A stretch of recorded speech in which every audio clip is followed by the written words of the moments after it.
어제 파월 연준 의장이 지금 증시가 고평가가 되어 있다라고 하는 발언들을 하면서 지금 증시가 하락을 하고 있습니다. 그러나 저의 생각은 어떠냐면 만약에 파월의 고평가 발언으로 인해서 증시가 하락한다면 이것은 매수의 기회가 될 수 있을 거라고 생각을 합니다. 왜 이렇게 제가 생각을 하느냐? 지금 증시는 연준이 이렇게 고평가가 되어 있다면 금리 인하를 못할 수도 있겠다라고 걱정을 하고 있을 거예요. 근데 이거는 정확히 틀린 주장이다라고 생각을 하고요. 두 번째로 지금 고평가다라고 말을 하는데 여기에서 나타날 수 있는 시장의 걱정들이 있어요. 요거에 대해서도 제가 한번 말씀을 드리면서 지금 파월의 고평가 발언이 왜 기회가 될 수도 있겠다 생각하는지에 대해서 말씀을 드리겠습니다. 먼저 지금 파월이 왜 고평가라고 했는지 그 기준에 대해서 좀 말씀을 드리자면요. 제가 이거는 멤버십 게시글들에서 한 3주 전에도 영상을 올린 포인트였어요.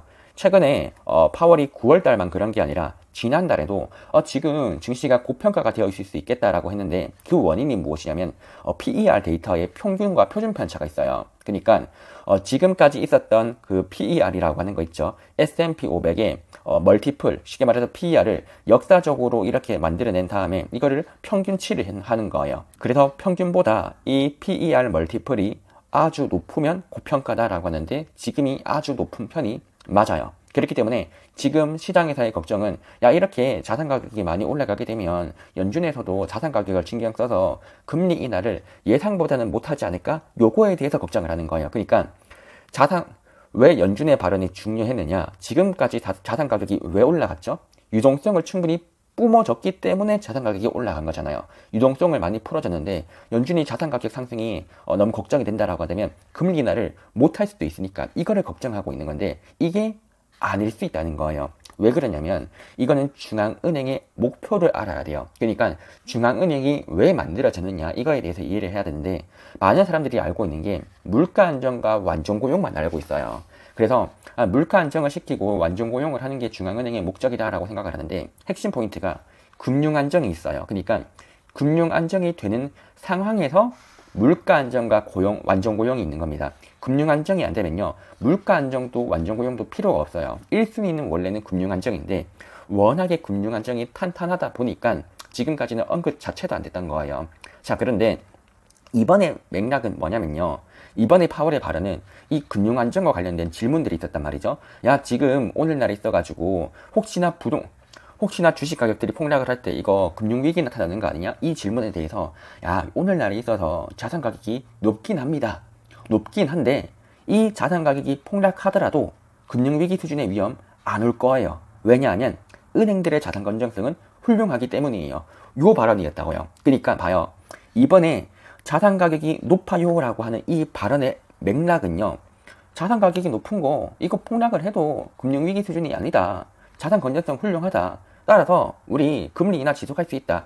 요런 맥락이 더 적합할 수도 있다고요. 그러니까 해석에 따라 다르겠지만 이번에 자산 가격이 높다라고 하는 것들을 공식적으로 언급을 했죠. 요 언급을 함으로써 뭐 금리 인하가 예상보다 줄어들 수도 있지 않겠느냐라고 하지만 그 뒤에 자산 건전성, 금융 안정이 아주 좋다는 발언들을 했단 말이에요. 그럼 요건 뭐냐? 연준의 목표는 이 세 가지인데 자산 가격 상승 때문에 금리 동결한다든지 요런 거 있지 않을 거라는 걸 말하는 거예요. 지금은 물가 안정과 완전 고용 중에서 이거 두 가지를 체크를 하면서 우리는 통화 정책 결정하겠다. 요거를 코멘트한 거라고요. 만약에 이번에 자산 가격이 높아가지고 우리가 걱정을 하고 있다라고 한다면 이거는 뭘 걱정하는 거냐? 금융 안정을 걱정하는 거예요. 이런 경우에는 금융 안정을 걱정해가지고 금리 동결을 할 수가 있는데 지금은 금융 안정이 되어 있다라고 코멘트를 했기 때문에 지금은 물가 안정과 완전 고용 안에서 의사 결정을 하게 될 거라고요. 자, 그러면 이 개념을 이해를 한다면 지금 되게 중요한 포인트가 있어요. 지금 주식시장이 왜 공포에 떨고 있는가? 자, 봐요. 오늘날에는 물가 안정과 완전 고용 중에서 지금 뭐가 되고 있냐면 고용이 너무 부진합니다. 경제가 너무 안 좋아가지고 금리를 4번에서 6번 정도 내릴 거예요 라고 하는 게 지금 거의 시장의 컨센서스예요. 그러니까 이거는 거의 야 앞으로 금리 4번 내리는 거는 거의 확실합니다. 요거라고요. 어떤 느낌인지 알겠죠? 그러니까 고용이 나빠가지고 앞으로 금리를 4번 정도 내릴 거다. 6번 정도 내릴 거다. 이거를 시장이 알고 있어요. 자, 그러면 어떤 일들이 발생하겠죠? 앞으로 금리를 4번에서 6번 내린대요. 그러면 자산 가격들 상승할 수도 있지 않을까요? 앞으로 금리를 4번, 6번 동안 계속 내려준다는데 그러면 자산 가격은 많이 오르게 될 거고 그러면 이번에 파월이 말했다시피 야 가뜩이나 고평가 상태인데 자산 가격까지 올라가면 그러면 혹시나 금융 안정에다가 위험 요소를 주는 거 아닌가? 그러면 이것까지도 고려한다면 연준은 이 금융 안정을 대비해서 금리 인상을 진행하거나 자산 가격 폭락시키지 않을까? 요런 걱정이 나오는 거라고요. 그러니까 지금 시장에서의 걱정은 야, 지금 연준이 금융안정 이거 코멘트를 넣었다. 그럼 이거 넣었다는 뜻은 자산 가격 오른다는 거 신경 쓴다는 거다. 근데 왜 이거 신경 쓰겠냐? 금리 인하 진행할 거니까 지금 신경을 쓰고 있다. 그래서 앞으로 금리 인하에서 자산 가격 오르면 이거 금융안정을 위해서 금리 동결시킬 수도 있다. 그러면 금리 인하가 예상보다는 줄어들지 않을까? 이런 식의 메커니즘인데 이게 순서가 꽤 다르다는 거예요. 그러니까 제가 바라보는 핵심 느낌을 좀 알아야 되거든요. 그래서 이 느낌을 위해서 제가 예시를 한번 들고 와봤습니다. 이 본질에 대해서 좀 이해를 해야 되거든요. 그러니까 이런 거죠. 연준은 학교 선생님이라고 생각을 하는 거예요. 지금 학생들을 바라보니까 너무 시끄럽게 떠들고 있어요. 그래서 연준 선생님 입장에서는 이 친구들을 조용시키고 싶었단 말이죠. 그래서 이 학교쌤이 이렇게 말을 합니다. 얘들아, 너희들 혼나기 싫으면 조용해라 라고 하는 거예요. 그러니까 애들을 조용시키고 싶은 게 목적인 거죠. 자, 그런데 이 친구들 입장에서 이런 말을 합니다.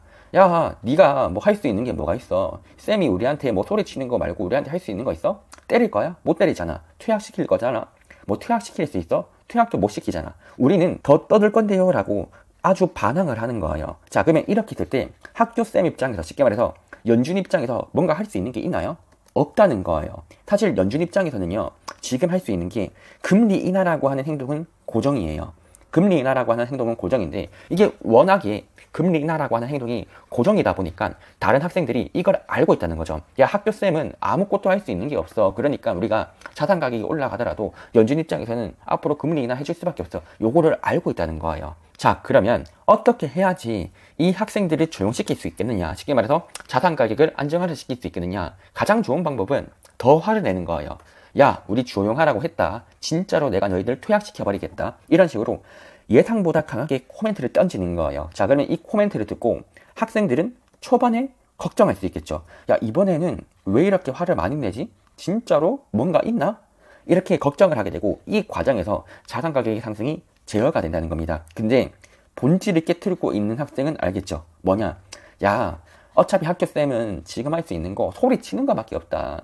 어차피 소리치는 거밖에 없으니까 이번에 그냥 강력하게 말을 한 것뿐이지 우리가 아무리 떠든다고 해도 그러니까 우리 자산 가격이 워낙에 상승한다고 하더라도 이 학교쌤은 금리 인상 같은 거 못한다. 그러니까 우리 더 떠들고 더 자산 가격이 상승해도 된다. 이렇게 말을 하는 거예요. 실제로 자산 가격이 상승을 하더라도 연준 입장에서는 뭐 그렇게 뭐 할 수 있는 게 없어요. 지금은 경기 안정을 조금 더 포커스를 하기 때문에 연준에서 지금 할 수 있는 거는 딱히 없다라는 거죠. 자, 그러면 이 내용들을 정리하자면 이렇게 말씀을 드릴 수가 있습니다. 첫 번째로 지금은 금리 인상이 불가능해요. 왜냐? 경기가 너무 나빠서 그래요. 경기가 생각보다 나쁘기 때문에 금리 인상은 못합니다. 자, 그러면 이런 환경에서 금리 인하를 어쨌든 한다라고 쳐요. 금리 인하를 할 거야. 앞으로 4번, 6번 정도 할 건데 금리 인하를 할 때 부작용이 있겠죠. 뭐냐? 자산 가격이 급등하는 거예요. 그러면 나중에 이 자산 가격이 버블 수준으로 올라오면 새로운 위기가 발생할 수 있잖아요. 그래서 연준 입장에서는 뭘 하고 싶냐면 이 금리 인하의 부작용을 최소화하고 싶은 거예요. 그래서 자산 가격을 상승하는 것들을 제어하고 싶은 필요성은 있어요. 근데 방법이 없다고요. 그러니까 학생들이 떠드는 거를 조용시키고 싶은데 방법이 없어요. 그래서 그나마 할 수 있는 방법이 뭐냐? 고평가입니다 라고 정보를 제시를 해주는 거예요. 요거 말고는 할 수 있는 게 없다는 거죠. 근데 여러분들 입장에서 지금 증시가 고평가인 거 몰랐던 사람들은 없어요. 다 알고 있어요. 근데 사람들이 원하는 것보다 버블로 가는 거, 그거를 원하고 있었기 때문에 그런 거고, 이번에 파월의 발언이 버블로 가던 것들을 펑 터트릴 수 있는 그런 트리거가 될 것이냐? 아니라고요. 버블의 방향성을 막 턴어라운드 시키기 위해서는 야, 자산 가격 올라가면 금리 세게 올릴 겁니다. 요런 식의 강력한 발언들이 있어야지 턴이 되는 건데 지금은 고평가예요. 근데 이 고평가긴 한데 이게 금융 안정에다가 금융 안정에다가 타격을 줄 수준이 아니기 때문에 우리는 앞으로도 금리 인하 할 거예요. 요거에 대한 코멘트를 주는 그런 식의 좀 방향성이었기 때문에 이런 파월의 발언이 방향성을 되돌리기에는 어렵다고요. 그러니까 하방 압력으로서 크게 작용하기는 어렵다는 겁니다. 그래서 제가 바라보기에는 이걸로 인해서 조정이 크게 오면 이건 기회가 되겠다라고 보는 거고, 그럼 이런 식의 상태에서 자산 가격이 크게 오른다고 쳐봐요. 그러면 어떻게 될 것인가? 그럼에도 불구하고 물가와 고용에 신경 쓰면서 금리 인하를 할 수밖에 없어요. 왜냐? 연준의 목표를 생각을 해봐요. 연준의 목표는 자산 가격을 상승하는 거 막는 게 아니에요. 연준의 목적은 금융 안정이 목적인 거예요. 자산 가격의 상승이 금융 안정까지도 해치겠다 싶으면 그때는 개입해야 되는 겁니다. 쉽게 말해서 자산 가격이 너무 올라가지고 나중에 주식 시장이 한 20% 30% 하락할 때 은행들이 파산하는 거예요. 이 정도의 위기가 될 정도다? 그러면 개입을 합니다. 근데 지금은 고평가입니다. 요렇게만 코멘트를 던졌고, 지금은 금융 안정이 위험한 수준은 아니기 때문에 연준이 자산 가격 가지고 지금 의사결정을 바꿀 수 있는 구간이냐? 그건 아니라는 거죠. 그러면 우리는 언제 주목을 해야 되겠죠? 핵심 포인트는 금융 안정이 불안하다. 요런 코멘트가 나온다면 이때부터는 우리가 정말로 금리 인상으로 턴이 될 수도 있는 거예요.